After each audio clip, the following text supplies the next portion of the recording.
Hey everyone, welcome to the Karl Marx video, and obviously I'm going to go through Karl Marx here and some of his central influential ideas. You've probably heard the term, you certainly have heard the term communism, though we're going to look at the original philosophy of communism that Marx came up with before it was used by various countries like Russia and China and North Korea to implement their view, their interpretation of it. And actually one of the questions that will arise later is there a flaw in the theory of communism itself, or has it just not been implemented correctly yet? Anyways, we'll get there. But what we're talking about now, as you can see from the reader, is what's called political philosophy.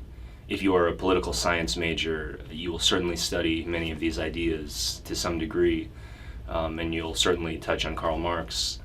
But the central question of political philosophy takes us back to questions of value. So remember, at the beginning of the class, we distinguished three branches of philosophy: metaphysics, about reality, what exists; epistemology, about knowledge, what is true; and now we're kind of more honing in and focusing in on values, value theory. What is right and wrong? What is the best solution to a certain problem? The shoulds and should nots.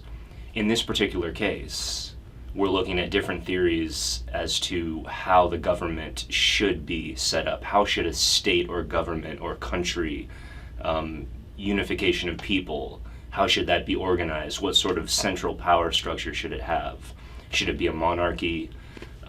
Should the economy be capitalist, where most of the economy is controlled by private enterprise, private industries?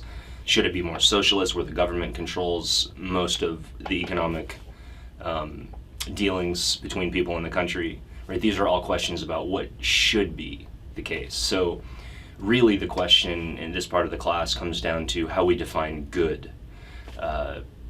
Liberals, just to use our current political experience in America, the people on kind of the liberal side, Democrats, they tend to define good in terms of more assistance, more government programs, right? So something like Obamacare, for instance, which was obviously very, people had many different opinions about that, but the people who defended it, typically on the Democratic side, would have said, well, that's what is good. It's good for the government to come in and help people with these programs. It's good to have a program that provides health care for all. Now, conservatives, people on the other side, would have a different understanding of good. They would say, well, we're not saying we shouldn't have health care for all, we're just saying the government shouldn't kind of centrally control that process. So a lot of the disagreements here are going to come down on two different conceptions of good. What does it mean to be, what makes a government good? And rather than look at conservatives and liberals, since we all know, they're talking all the time, you just go on the internet and turn on the news. We're going to look at kind of two more extreme positions. Like I mentioned, we're going to look at Marx, who's much more on the socialist side, where we should have a strong central government, where the government provides almost everything for its people. And then we're going to look at Ayn Rand and an American philosopher named Robert Nozick, who are on the way other side, and they say the best kind of country is one where we have minimal government, where we let capitalism just do its thing, and the best will rise to the top. Right? So we're going to look at the two extremes of conceptions of what it means to be good in terms of politics, in terms of government, in terms of how a society is set up. Okay, so now the other interesting question that arises here is that, as you'll see, Karl Marx in particular, as brilliant as he was, and as much dense writing as he produced, he also had kind of little patience with a lot of the previous philosophers, many of whom we've studied in this class. So he, for instance, had certainly read Aquinas and all the Greek philosophers and the Stoics and probably the pre-Socratics and many others. And he was sort of annoyed at the fact that most of what philosophers have done is interpretation, right? Plato talks about, how do we find the higher truth, and what is this theory of forms thing? How does it, what is this allegory of the cave? How do we get out of the cave into this higher level? And Aristotle starts looking around and observing nature and looking at how things work. And Aquinas endlessly comes up with different new ways to argue for God. So Karl Marx looks back on all this and he says, man, philosophers have just interpreted everything. And so for him, the value of philosophy and of academic world in general was change. It was, let's change things, let's make things better. And he wanted to change things. And he certainly did, for the better or for worse, that's for you to judge, but he certainly had the impact that he wanted to have. But anyways, that distinction between change versus the truth versus interpretation is still going on to this day. Now it's cashed out more in terms of the term social justice, right? So on one side you have people arguing that the main function of a university should be to help people who are suffering or who may have been economically disadvantaged throughout, based on deep-seated power structures in history. The main focus there is to help them get on an equal footing with everyone else. Maybe the academic world is to help achieve social justice. Maybe that's one of the central goals. On the other side, you have people saying, not denying the importance of social justice, but saying the academic world is not the place for that. These people argue that the academic world, the place for the truth is what should be sought in the academic world. That we should be after finding out how the world works. What happens when you do this? How does this lead to that? What is the best theory? So these people argue that the academic world should be based on truth, on reason, and we shouldn't be impeded by other considerations of value, like whether or not people are disadvantaged. There are others who argue that both are very important, and in fact there are some who argue that we can't even achieve social justice unless we have achieved the truth, unless we have figured out how things work.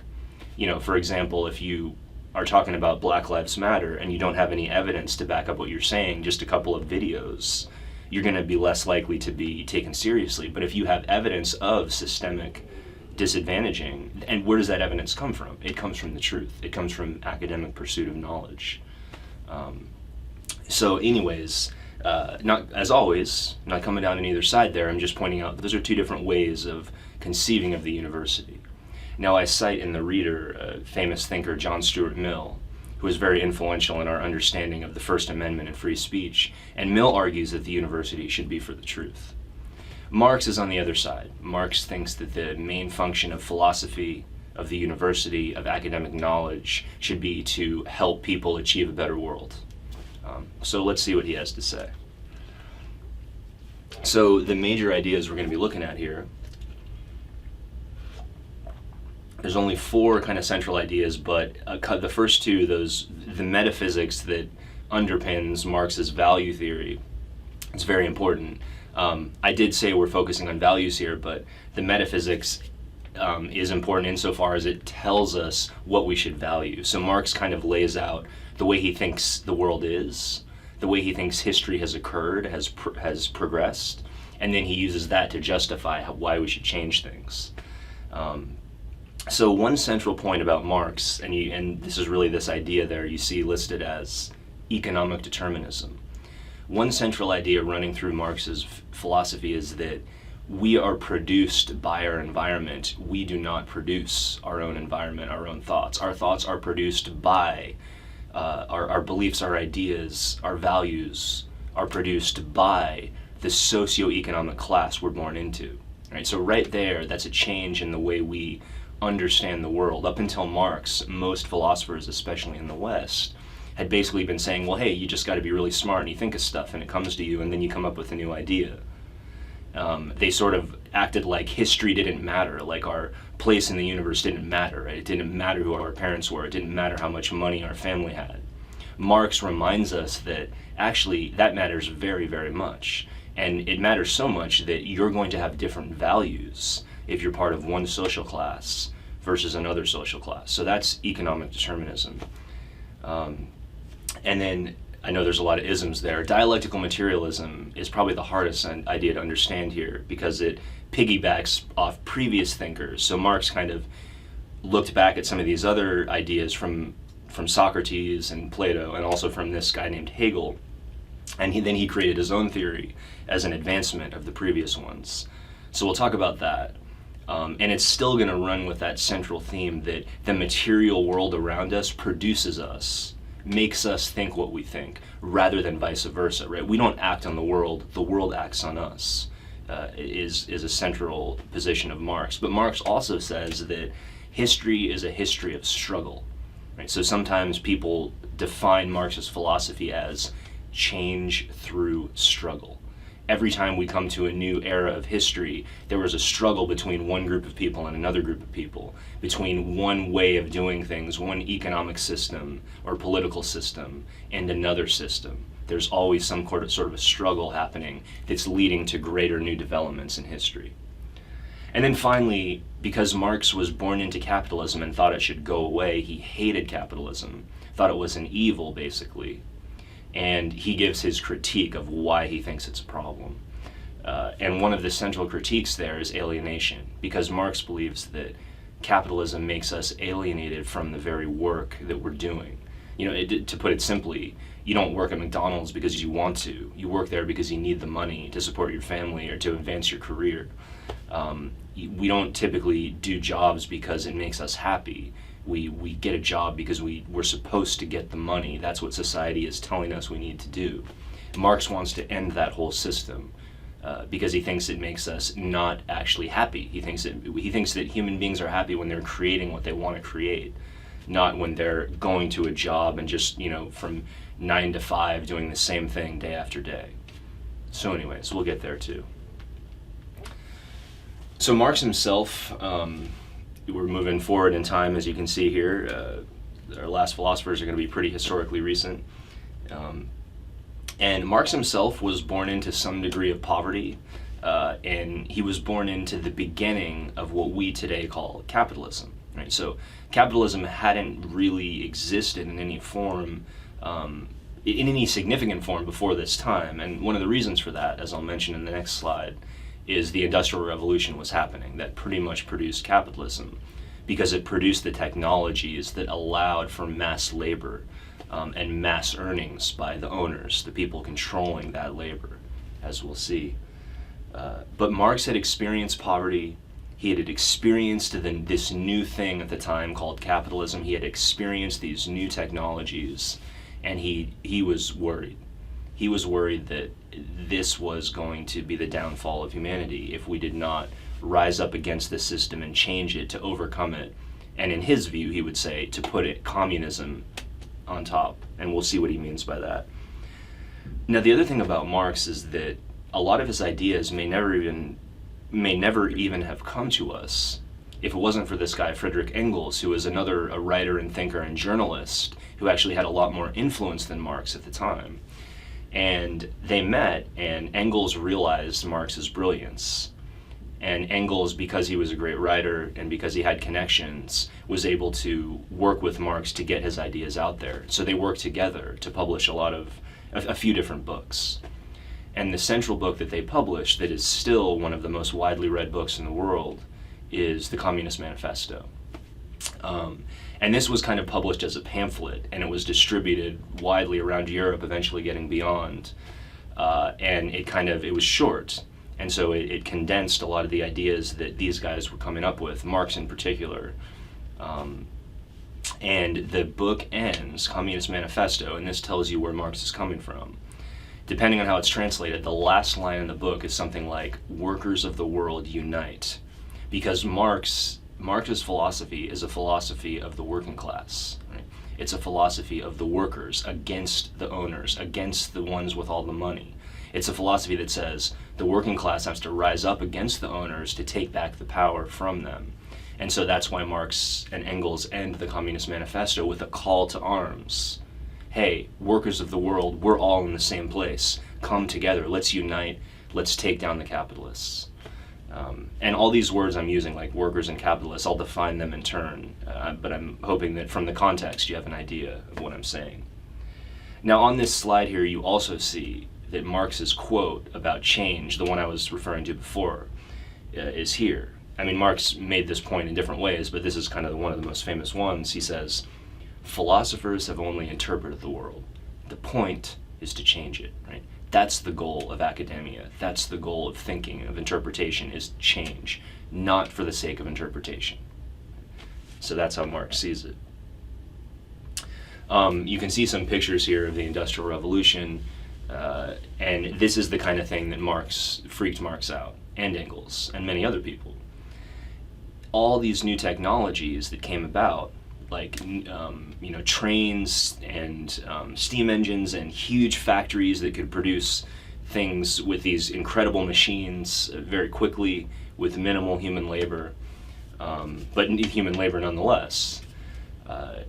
These were terrible places for people to work. And kids, as you can see in these pictures, there were no child labor laws. Kids were forced to work long hours, often 10, 11 hours a day. People would lose their fingers. There's no insurance. There's no regulation, and they would just bring someone else in. And so what Marx sees happening is he sees the owners of these factories getting rich off the labor of the workers, and the workers getting paid next to nothing and being treated like cattle, basically, being treated less than human. These workers are working long hours every day, just barely enough to feed their families. They maybe have a small home that's disease-ridden, living in poverty. All the while, these owners, the ones controlling these factories, those are the capitalists, they're lining their pockets with money, right? They have 4 summer homes. And this is that disparity in wealth that Marx thinks is inherent, that he thinks is part of capitalism by nature, and that has to go. So he sees all these new technologies, he sees all this change, and he sees what it's doing to human beings, and he doesn't like it. He has a problem. He says, we have to change this. We have to find a way to fix this issue.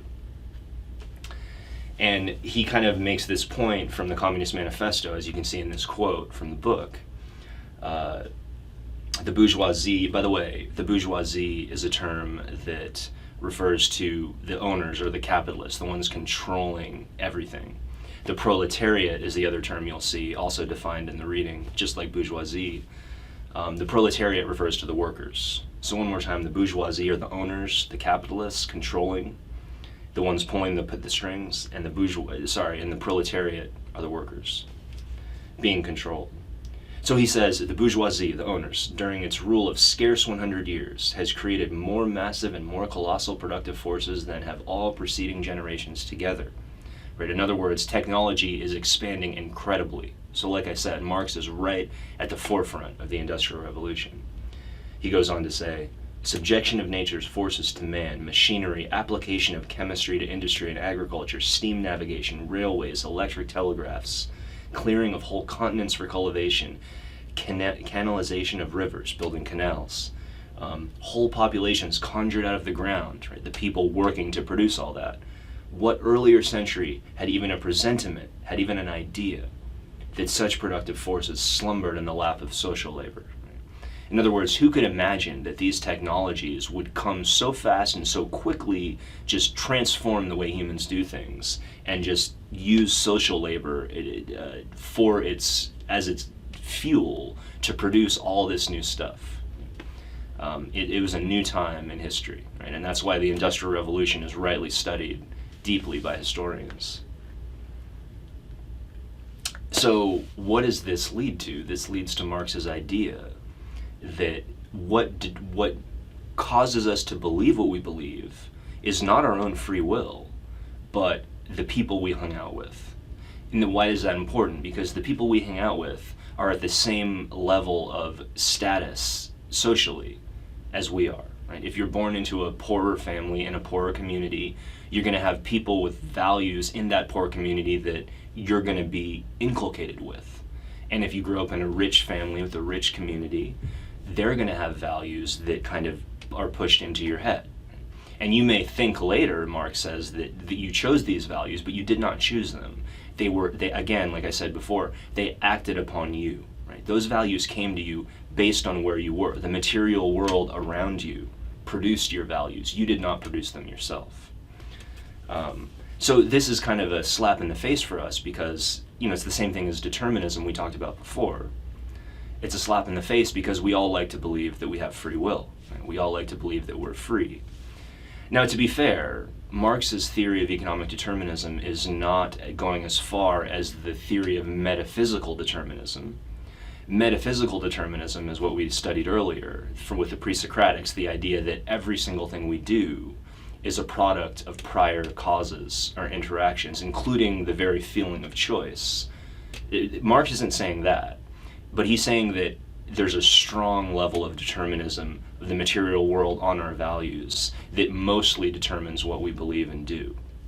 So sometimes people who believe in both determinism and free will, who believe that we're determined but also have some free will, sometimes they are called compatibilists, because they're saying it's both, they're compatible. You can have, the world can be determined and we can be free.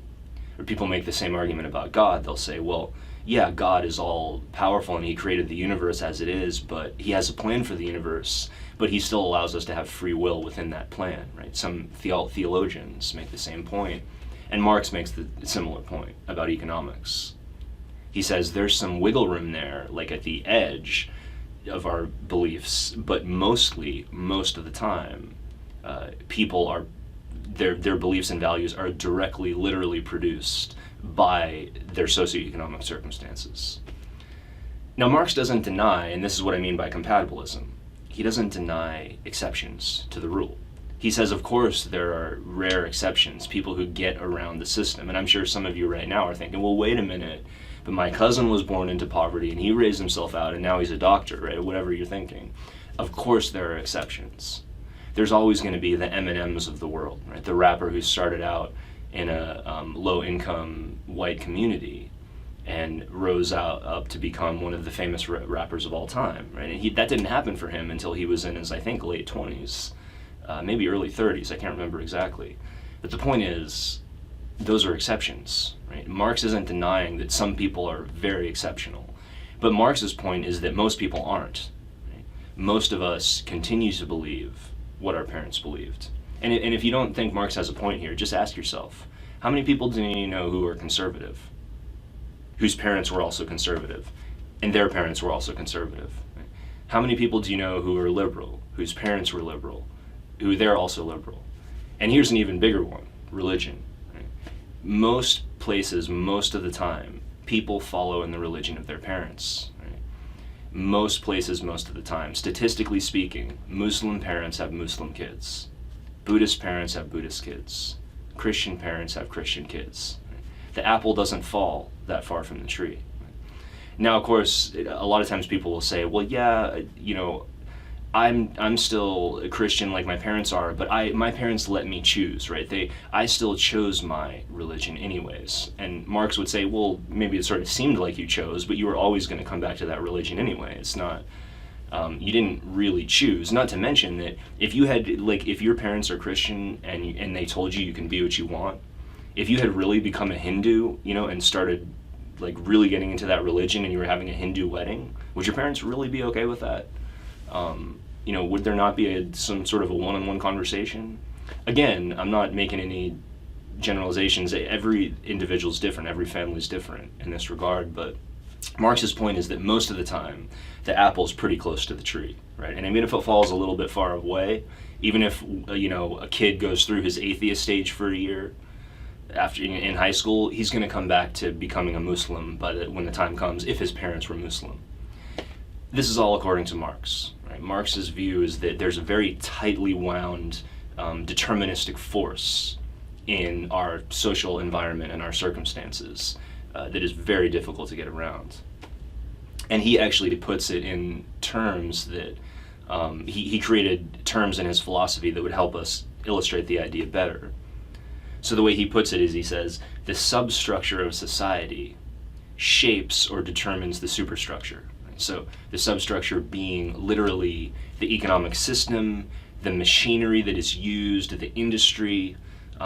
In our current society, part of the superstructure, the internet would be considered part of the substructure.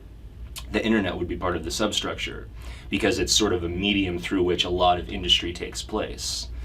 And Marx says that substructure, that substratum, the basic level of society, produces the beliefs, which he calls the superstructure, which is everything else, all our ideas, all our Netflix shows, and all our books, and all our self-help books, and all the philosophies that are out there, from Deepak Chopra to Plato.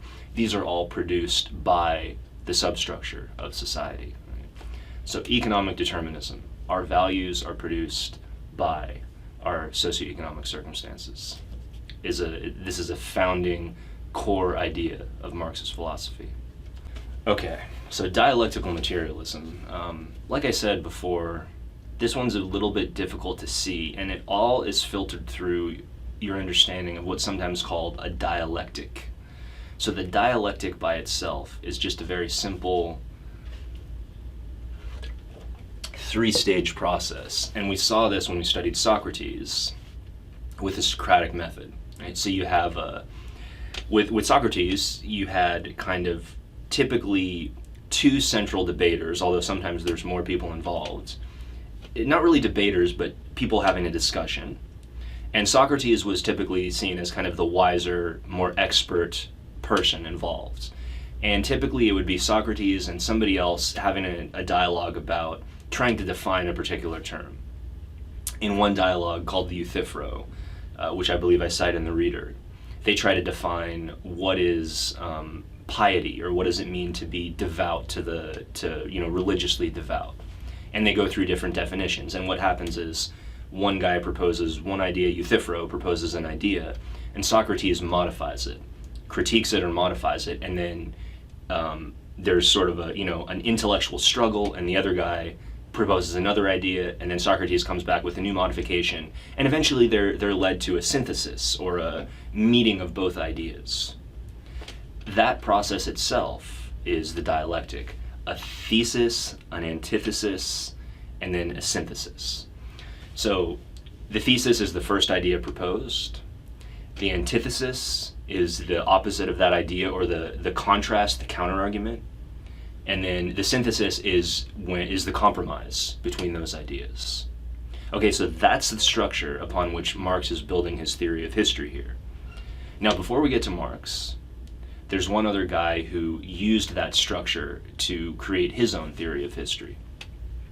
And this guy is Georg Hegel, and you don't have to know too much about him. We're just studying him insofar as Marx used his ideas to create his own theory. So Hegel was very different than Marx. Hegel did not believe in economic determinism, or he did not emphasize it anyways. He argued that the way history progresses, the way that we advance as a species, is we debate different ideas as a culture.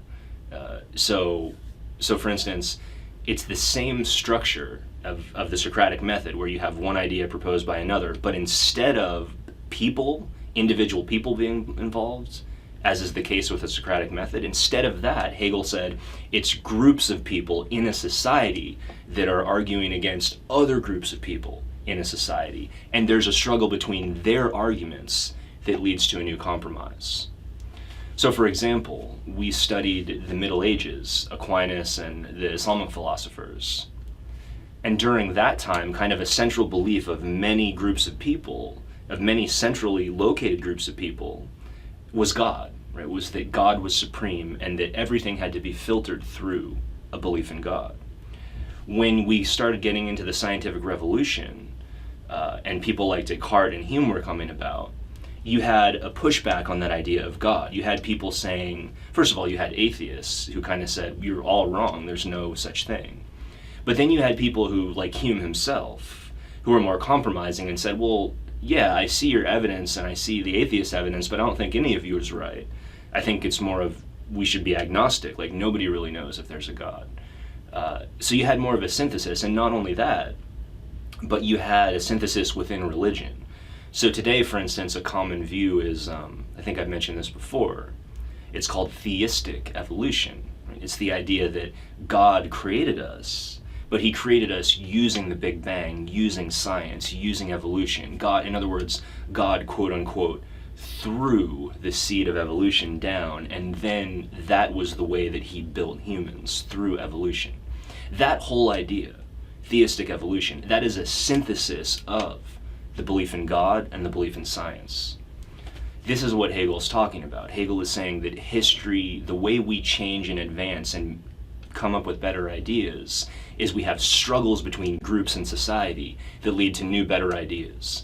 And then those better ideas become less good over time, and then a new idea has to struggle. And so there's this continual process of thesis, antithesis, synthesis. This synthesis now becomes a new thesis, a new centrally located idea, and then another antithesis comes up, and the process keeps going.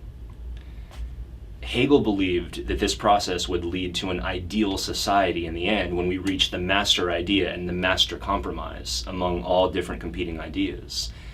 He didn't say when it would happen. He just saw a trend of correcting each other, if you will, through struggles and various ideas over time. And sometimes Hegel's philosophy is actually referred to as idealism, because he's saying that there's an ideal state that we can reach, an ideal society, kind of like Plato. Hegel also was a strong believer in God, so he actually cashed out his theory in terms of, he basically said, each stage of history that we progress through is part of God's idea unfolding. So he thought history was a process of God unfolding himself to us, like we were part of God, sort of helping God's idea unfold until we reached perfection in a perfect society. So anyways, that's the way Hegel saw it. He thought history was progressing through struggles between ideas of groups of people. Right? So we have Socrates, there's a struggle between individuals leading to a new idea, leading to a synthesis or a redefinition of something. Hegel says there's a struggle between groups of people, societies that struggle with other groups of people. They have opposing beliefs. That same process occurs, but on a more societal mass scale, rather than just in an individual conversation. Right? So to put it simply, Hegel's saying the Socratic method happens through history. The Socratic method drives history on a grand scale.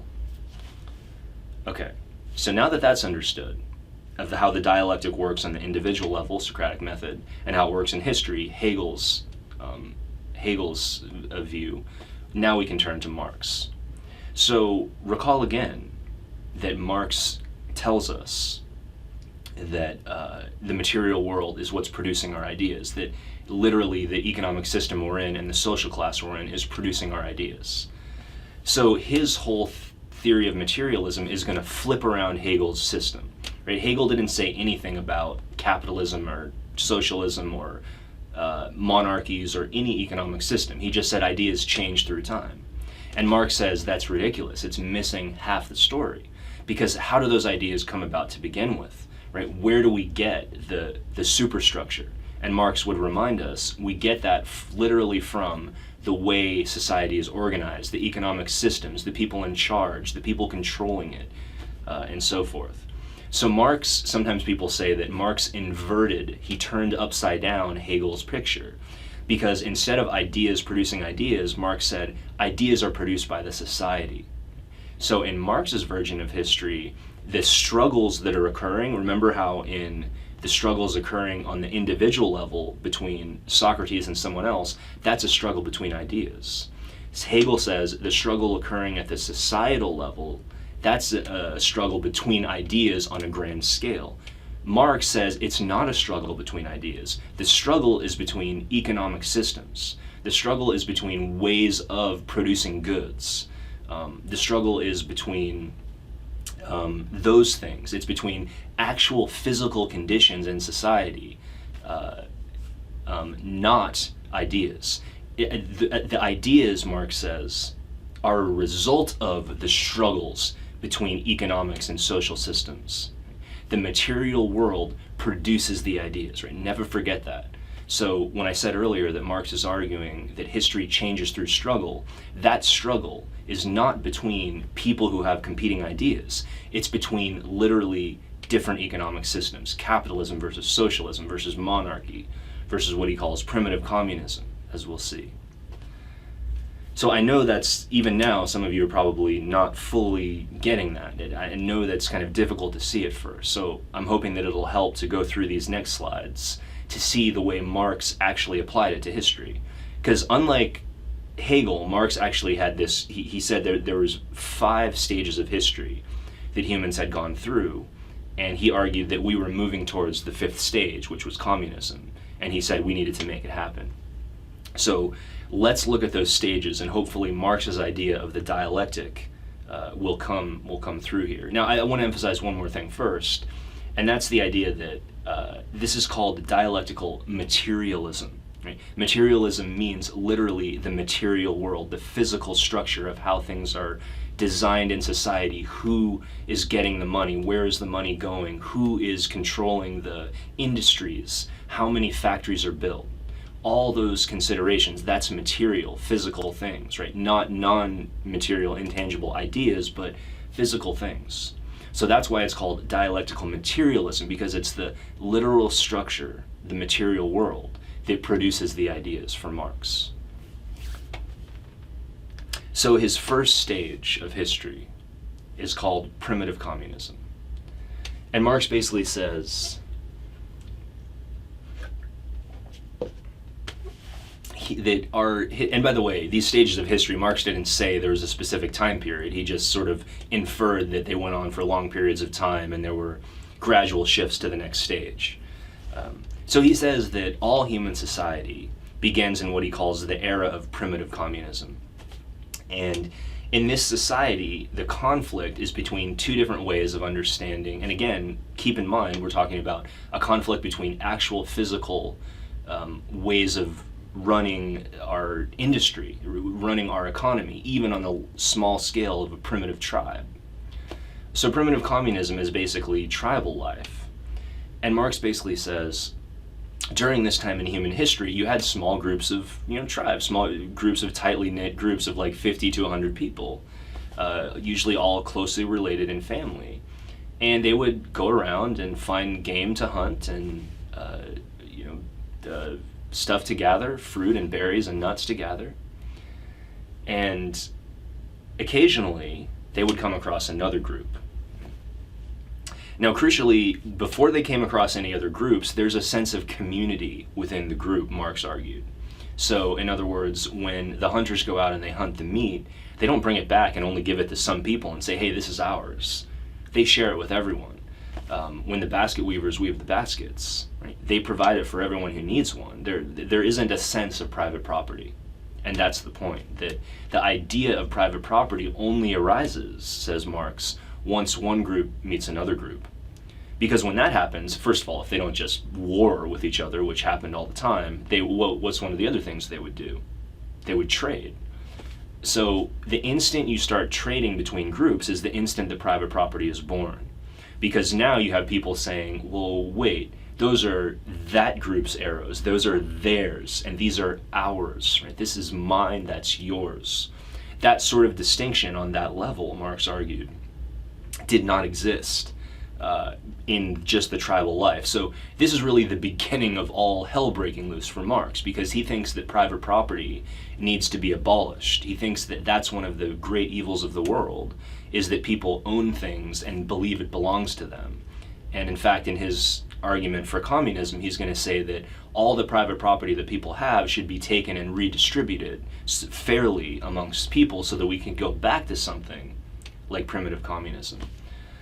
But anyways, this is the first stage of history, and that struggle, again, notice it's a struggle between physically, literally, materially, how these societies do business.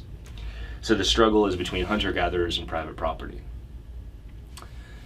Marx then says that the next stage of history happens when one of these groups of hunter-gatherers settles down in a nice place.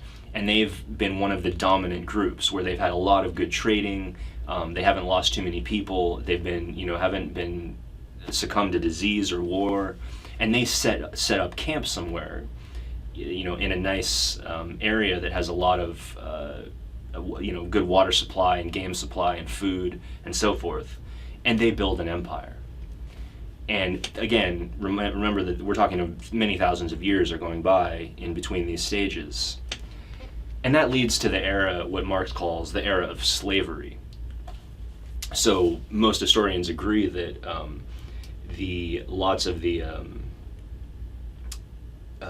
I shouldn't say most historians agree, but there is some consensus that a lot of these ancient societies, like the Egyptians and the Maya and the Persians, that there was a lot of slave labor involved. Now, where historians disagree is on to what degree we could call them slaves.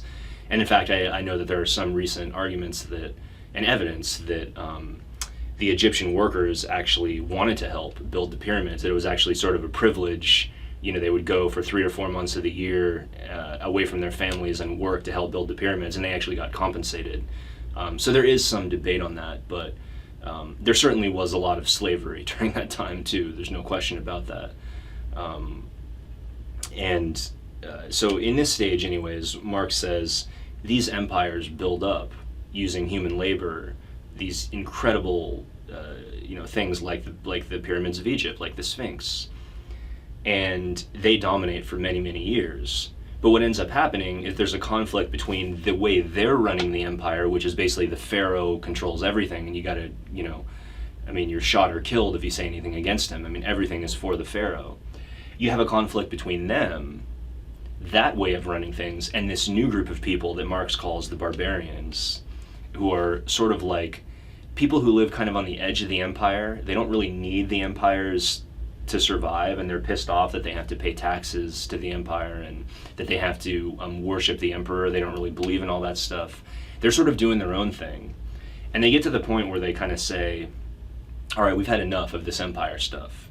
And so there's a conflict between the way they want to run things and the way the empire wants to run things. And again, notice that conflict isn't over ideas per se, right? They're not arguing over whether we should have civil rights. They're arguing over how should society be structured. So again, the conflict Marx is identifying is between the material conditions of life, of how things should be set up. So the barbarians, Marx argues, also have a hierarchical tribal structure where they have the person on top, who's kind of the leader, the head barbarian, the one who's making all the decisions. And then there's his right and left-hand man, like the people who will die for him in battle. And then there are warriors that fight with them, who they're all friendly with, but don't have as much say. So there's a hierarchy in the group. So Marx says that when these people move away from and are pushed away from the empire and they start their own economic system, it's based on this original hierarchy that was in conflict with the way the empire ran things. And that leads to feudalism. So feudalism is, just think of kings and queens and knights and all that good stuff. That's feudalism. And notice that you now have the person who's the king was the guy who was the head barbarian. And all his family is now royalty. All his kids are the princes and they'll become the king and so forth. And his left and right-hand man, they're now the tenants-in-chief, right? They're the ones with the nobles, with the estates, who have a lot of power, and all their kids are going to be nobles now. And the warriors that were fighting them are now the knights, and all their kids are going to be warriors and knights now, right? So there's a very strictly cemented hierarchy that was based on the previous, more loose hierarchy in the barbarian tribes previously. And Marx says this turns into an aristocracy, right? In other words, a very rich class of people who are never going to not be rich because they're not going to give up that power. And in fact, all the peasants who are working beneath them are just people nearby in the land they're living on who basically have to pay taxes to live there. Right? Now, some of those peasants, Marx points out, end up being very good traders. They produce goods, they're merchants. They sell stuff on the markets, and they're very good at it, some of them. And they're making a lot of money, but much like before them, much like the barbarians before them, this new group of traders or merchants is upset that they have to pay taxes to the king, and that they have to pledge allegiance to the king, and that they have to ask the king when they want to do X and Y, right? When they want to set up their shop here or there. They have all these restrictions. And they think to themselves, man, if I was away from the king and I didn't have to pledge allegiance to him, I could make all sorts of money, right? I could sell all sorts of goods. I wouldn't be limited. I wouldn't have to pay taxes. And this is the group of people Marx calls the bourgeoisie. And the bourgeoisie, as I mentioned before, are going to become the owners. They're going to become the capitalists. But at this point in history, they're still actually the disadvantaged class. And that's sort of the irony of Marx's whole theory of history here, is that each class that was once disadvantaged then becomes the one that is doing the disadvantaging to others, right? So each class that was at the low end of the ladder, they climbed the ladder in the next economic era, and now they're not letting anyone else climb the ladder. Right? So the bourgeoisie were oppressed by the aristocracy, and they moved away. And basically what Marx says is they move away from the kingdom so they don't have to pay taxes anymore. And they, I'm sort of paraphrasing loosely here, and they find say a trade route that is not patrolled by any kingdom, but that nevertheless has a lot of foot traffic. A lot of people come through there. And they decide, you know what, I'm going to build an inn here so that the weary travelers who come through can get something to eat, they can have a place to sleep, I'll charge them a fee, and that'll be what I do. And I won't have to pay any taxes to the king. And that person does that, right, or group of people, whatever it is, they build an inn, and then somebody else comes up and says, hey, you know what, can I build a shoe repair shop next to you? Because it's not going to take your customers, and it might help you get more, because your customers who come in to sleep are going to need shoe repair sometimes, so they can come to me when they need that. Right?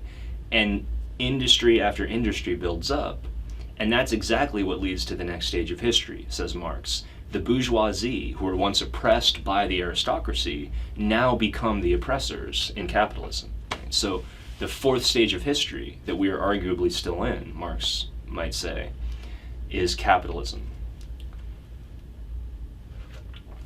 But now the bourgeoisie, again, who were once oppressed, are lining their pockets with money because they no longer have to pay any taxes to the king, they're no longer connected in that way, and now they're the ones on top of everything, right? Now they're the ones controlling everything. Some of them becoming kings themselves, right? Some of them becoming ruling figures themselves. Kings in their own right, even if not by that same label. And guess what happens? As those people rise to the top, the proletariat, as I mentioned, that's the workers, they're pushed to the bottom. And the situation that I outlined at the beginning of this lecture comes to pass. And especially as all these new technologies develop. Because now the bourgeoisie can not only just sell on a shop at the side of the road, but they can sell to people far away by mass producing stuff and get even more money. And again, as you can see in the picture there, that's what the problem becomes.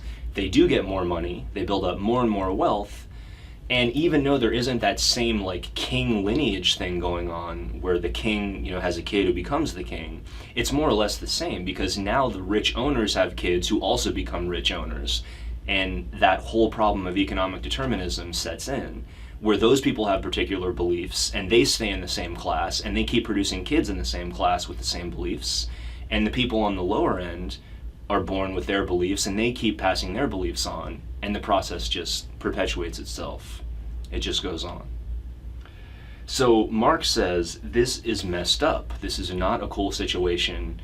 It wasn't cool when people were oppressed historically. It wasn't cool to oppress the bourgeoisie, the aristocracy. It wasn't cool to oppress the barbarians in the empire. And it's certainly not cool to oppress the proletariat, the workers, by the bourgeoisie. Which is why Marx says the solution to this problem, the conflict here, is literally a very physical one, because Marx thinks the workers actually need to fight physically taking the power back from the owners, from the bourgeoisie. He thinks the workers physically need to take back that power. And this is the only way to correct history. So again, notice that the conflict here is not between ideas, abstract ideas, like Hegel thought. It's not between individual ideas, as Socrates thought. It's between literally which social class exists and how should the country be set up. How should the government or state be set up.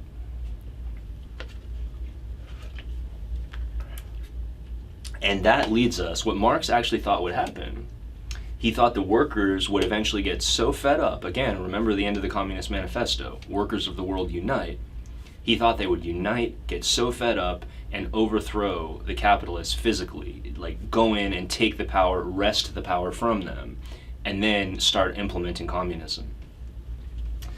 And Marx believed that this was the final stage of history, and he even used the term, or at least people used the term to refer to what he meant, communist utopia.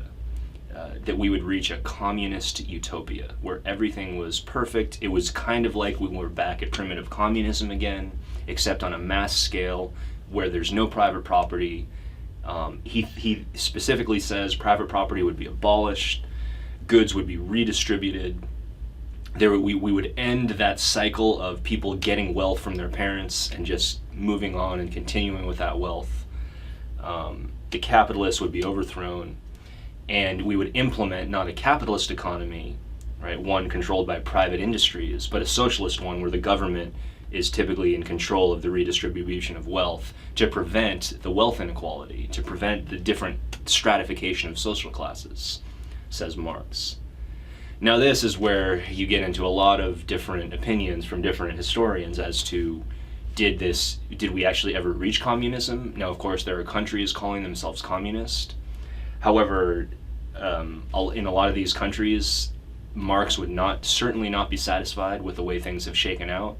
So for example, in China calls itself communist, but nevertheless, the people who rule the Communist Party have tremendous power and wealth, and there are people in the rest of the country who do not.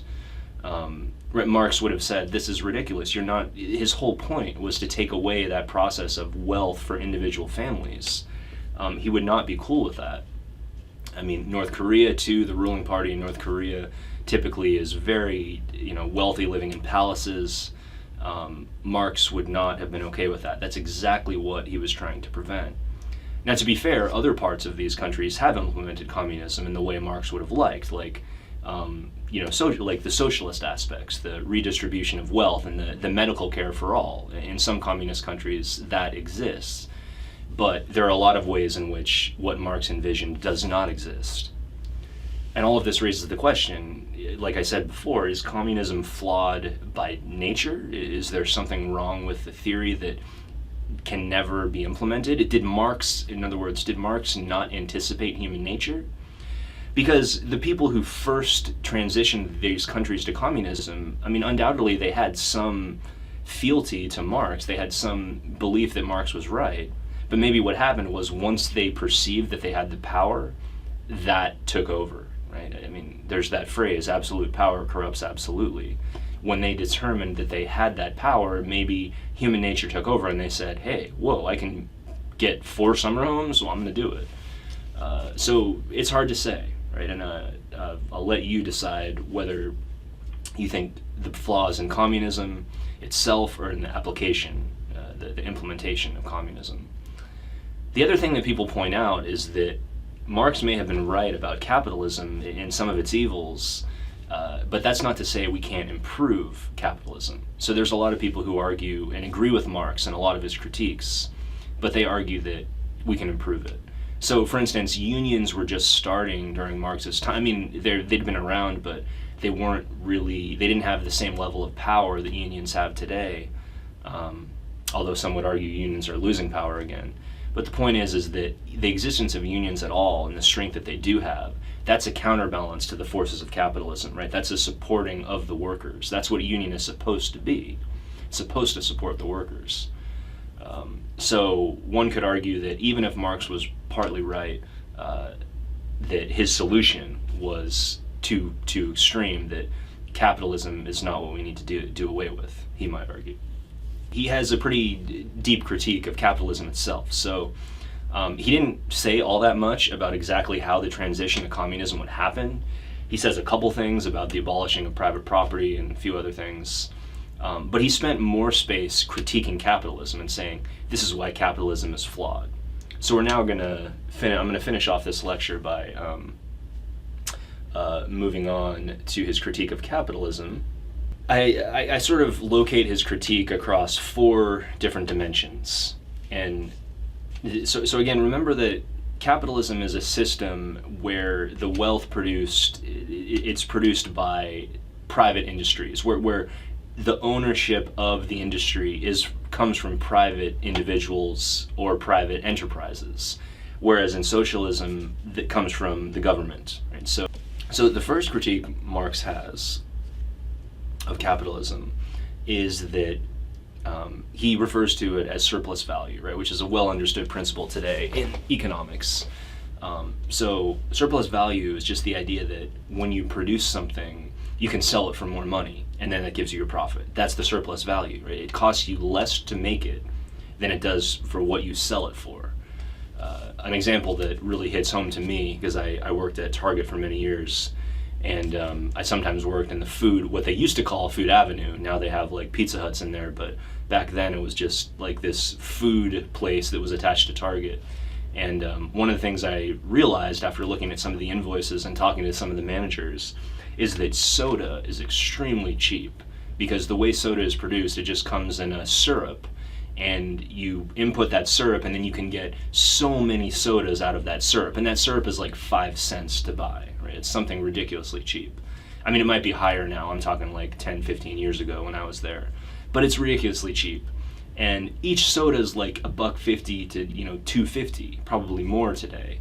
So the amount of markup there, the amount of surplus value being made, if you're spending 5 cents on a syrup thing of for soda that then produces 100 drinks at $1.50 each, can you imagine the profit? But anyways, I mean, even a more simple example like building a table. There's that same issue. You can sell the table for more than it costs to produce.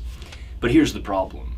That extra money that the capitalists are making, that is at the hands of the workers who are actually the ones building this stuff, right? They're the ones on the assembly line. That extra money is taken by the capitalists, so they take all the extra stuff, not the workers. The workers get very little in terms of a cut. And especially when Marx was alive in these factories, the workers were getting next to nothing, right? The owners were getting away with murder, sometimes literally. They would pay the workers just enough so that they would come back and work the next day. So that's the first problem, is yes, extra money is produced, but guess what? It just lines the pockets of the capitalists, of the bourgeoisie. Secondly, Marx argues that capitalism is actually a system that perpetuates itself just by nature. Like the capitalists, the owners themselves, don't even have to do that much, because the people who actually are being exploited, who are actually being controlled and mistreated by the system, are the same people who love it. Right? They'll defend it till their dying day. And another job I had for many years was a construction job. And I still remember, and we weren't paid very well at all. I mean, I enjoyed the job while I was there, but we were not paid well. And I still remember people who worked there with me who would defend American values and capitalism to the death, and say, if you don't like these values, you don't like it here, go home. They would make arguments like that. All the while, they're being paid barely anything. And they're living in an apartment that is very cheap in a low-income part of town. And I'm not saying anything against that. I'm just saying that they're being exploited. I mean, I was living in a low-income part of town too, but they're being exploited, but at the same time talking about defending America and defending the system. And that's what Marx says happens, is that we get co-opted, we get tricked into thinking the system is good even when it's hurting us. Right?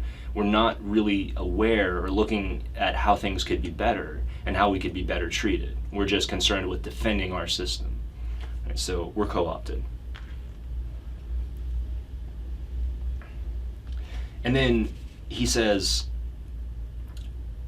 what's worse is not only do we believe the system's good that's hurting us, but we become slaves to the products of the system of capitalism. Right? Capitalism is producing things for entertainment.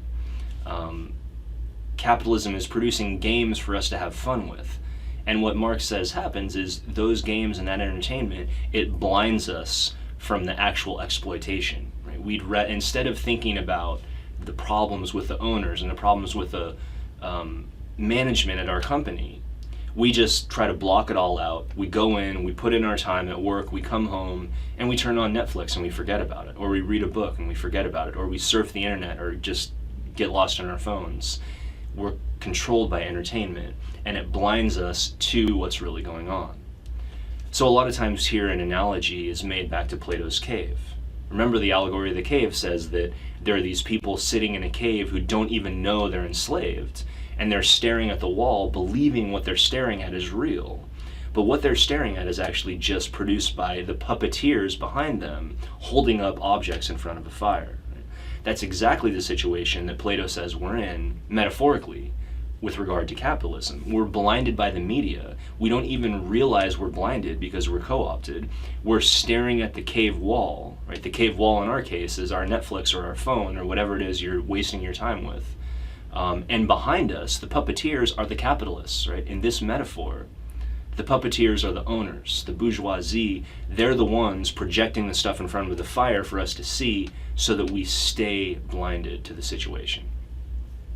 Right? So they take all the extra money, we believe it's good, we're co-opted by it, and we just hide in entertainment to ignore it and to not deal with it.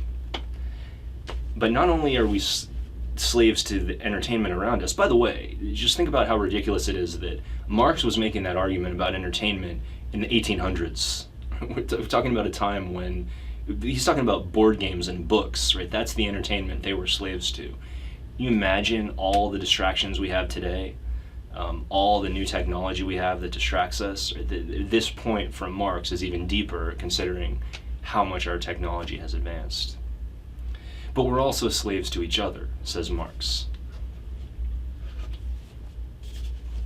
Instead of rightly taking out the anger on the owners of the companies that are exploiting us and finding a way to get better wages or to overthrow them, Marx says we end up just fighting amongst each other, right? We end up just bickering amongst each other. Maybe you're working at Subway and you're arguing with someone over who's going to be the next shift manager, so you can make 50 cents more an hour. Just small gains like that. And, even if you're the manager of a store, you're still a worker next to the capitalists, next to the owners. Right? The owners are the ones really making the decisions, and they can fire any manager of any store they want anytime. At least it's easier for them to do so. So anyways, Marx says that we take it out on each other, rather than focusing on the people who are really causing us the problems. When we could join together and get higher wages for all, we're arguing over a 50-cent raise or whatever it is. So all of these things blind us. They blind us to capitalism. They blind us to the exploitation by the bourgeoisie. And finally, Marx's probably most damning, harsh critique of capitalism is that he says it alienates us from real work. And this is basically, think of a Bugs Bunny cartoon. I don't know if you guys have ever seen some of those old school Bugs Bunny cartoons where, somebody like Yosemite Sam or one of his foils was chasing Bugs Bunny around, and he would see like a bag of money and his eyes would light up and you'd see the dollar signs in his eyes. That's kind of the way Marx says capitalism makes us see the world. Every single thing we see has a dollar sign on it, including people, right? We see people as slaves, basically, we can use to make more money. And Marx even says it's not necessarily the fault of the managers and some of the owners, because we're in a system that encourages us to see people as cattle, to see people as bags of money that can produce us more or less wealth. Right? That's what the system encourages us to think of people as, which is exactly why Marx thinks that we need to abolish the system, because he thinks the system of capitalism is making us just value money as an end in itself. Like, just that's it. You just want money. Right? You're not thinking about what's going to make me happy, what's going to fulfill me. You're thinking about, well, I need money because that's what's supposed to make you happy. Right? Capitalism makes us believe that money will solve everything, that money will solve all problems. But for Marx, that's not the point of life. Right? For Marx, life is about much more than just the dollar sign on everything. It's about much more than just money. It's about creation. So for Marx, the kind of core of human nature is that we're creative beings. We need to create, we need to contribute. And he thinks that capitalism shuts that contribution down, because now you're building a website not because you want to build it and you want to help your customer and you enjoy doing it. You're doing it because you want to get the money so that you can advance your career and get more money. I mean, isn't it interesting that there's all sorts of action movies where like the whole goal for like the criminal is just to get a suitcase full of money, right? That's it. They just want money. They just want a bunch of green pieces of paper that have pictures of white guys on them, right? That's what they want. That's the whole point. That's a perfect example of what Marx is talking about here, that we value money not because it can make us happy, because we've been taught to value it by capitalism. So all of this alienates us from our work, from our employees, from our lives. We do not feel fulfilled. We go in to do the job because we're supposed to do the job and we're supposed to make money. We don't go in to create. So Marx argues that the solution is the workers becoming aware of this situation, overthrowing the capitalists like we talked about before, and ultimately implementing a new communist system that takes away the economic incentive, that takes away that problem, so that people are provided with basic goods and care and health care and services, so that they can just do what they want and create, and they don't have to worry about making ends meet or earning the money they need to make a living, that sort of thing. Now, one last quote here from the Communist Manifesto, just to emphasize what he's saying. And again, the bourgeoisie are the owners of the capitalists. He says, "The bourgeoisie has stripped of its halo every occupation hitherto honored and looked up to with reverent awe. It has converted the physician, the lawyer, the priest, the poet, the man of science into its paid wage laborers. The bourgeoisie has torn away from the family its sentimental veil and has reduced the family relation into a mere money relation." Everything's about money, right? Every job that used to have some degree of value or what might be called a trade or being a craftsman, that's all taken away, right? It's just how much money can you produce? How much capital can you produce? Even the family is seen in terms of money, right? You want your child to succeed and make money, right? You want your child to be successful. But how do we define success? Well, Marx says in capitalism, you define it the way the capitalists have told you to define it, which is just in terms of making money. But for Marx, that's not real success, right? That's not real happiness. So Marx envisions this society that will do away with these categories, do away with these distinctions and these issues, and just kind of put everyone on a level playing field so that we can just live our lives. Okay, so I think that pretty much sums up the gist of some of the core concepts behind Karl Marx's philosophy.